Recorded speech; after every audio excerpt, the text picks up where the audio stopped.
ప్రతిరోజు తలంటు స్నానాలు చేయాలి మంచిది అంటారు. తలస్నానం వారానికి 2 రోజులే చేయాలి, అది కూడా పర్టికులర్ డేస్, మంగళవారం సంథింగ్ ఏదో ఆడవాళ్ళు అయితే శుక్రవారం గురువారం ఏవో చెప్తారు. ఆదివారం రోజు అస్సలు తలస్నానం చేయకూడదు, ఎవరైనా కూడా దరిద్రం అంటారు.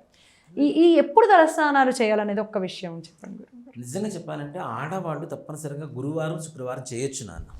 చాలా మంది శుక్రవారం చేయకూడదు అంటారు, అని శుక్రవారం చెయ్యాలి.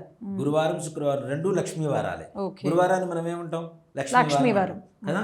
శుక్రవారం లక్ష్మీదేవికి ఇష్టమైనటువంటి వారం. సో కాబట్టి ఆ 2 రోజుల్లో ఆడవాడు చేయవచ్చు. ఆదివారం ఎందుకు చేయకూడదంటే ఆదివారం రోజున మంగళవారం రోజున అతి ఎక్కువగా ఈ భూత ప్రేత పిశాచాల బాధ ఎక్కువగా ఉంటుంది కాబట్టి ఆ రోజుల్లో ఆడవాడు చేయవద్దు అని చెప్తాం. ఆడవాళ్ళే చేయకూడదు ఆదివారం. ఓకే. మగవాళ్ళు శనివారం చేయాలి. ఉన్న దోషాలు పోవాలంటే, శని దోషాలు పోవాలన్నా ఇట్లాంటి పోవాలంటే శనివారం తలస్నానం చేయాలి మగవాళ్ళు తప్పనిసరిగా. సో దాంట్లో లాజిక్ అంతే. ఒక మాట చెప్పాలంటే చేయకూడదని ఎందుకు చెప్తున్నారంటే మన మంచి కోసం చెప్తున్నారు. దాంట్లో మంచి చూడండి. ఎందుకు మంగళవారం ఆదివారం, ఆదివారం అర్ధరాత్రి అమావాస్య అంటాం, అవునా. మంగళవారం అమావాస్య కలిసి వస్తే పెద్ద పవర్ఫుల్ డే అని చెప్తాం.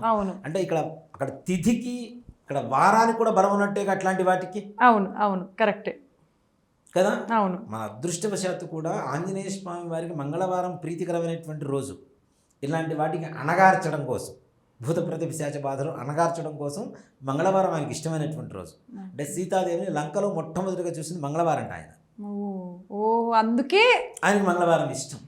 ఆయన పుట్టింది శనివారం, ఆయనకి మంగళవారం ఎందుకు ఇష్టము అంటే మొట్టమొదటిగా లంకలో సీతాదేవిని చూసింది మంగళవారం రోజున చూశారు, చైత్రశుద్ధ పౌర్ణమి రోజున చూశారు ఆయన. అందుకని మంగళవారం అంటే ఇష్టం. అందుకని మంగళవారానికి సంస్కృతంలో జయవారం అని కూడా పేరు ఉంటుంది. అంటే జయం కలిగింది కదా, ఆయన వెళ్ళిన పని కోసం దానికోసం వెళ్ళారు కదా, కాబట్టి జయం కలిగింది కాబట్టి జయవారం అని చెప్పి కూడా పిలుస్తాం.